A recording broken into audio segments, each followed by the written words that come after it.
Un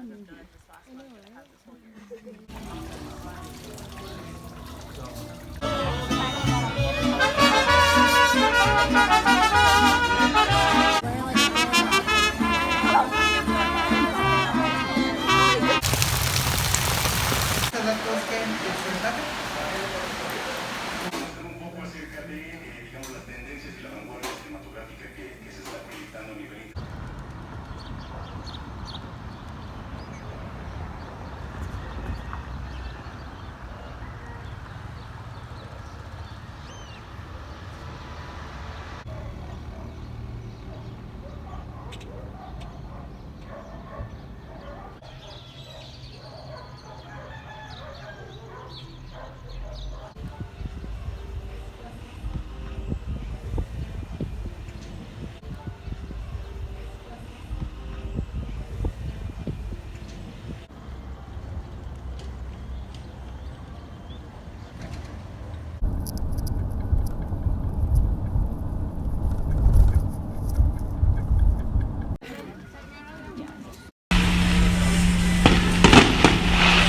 Sin tu labio no sé quién soy,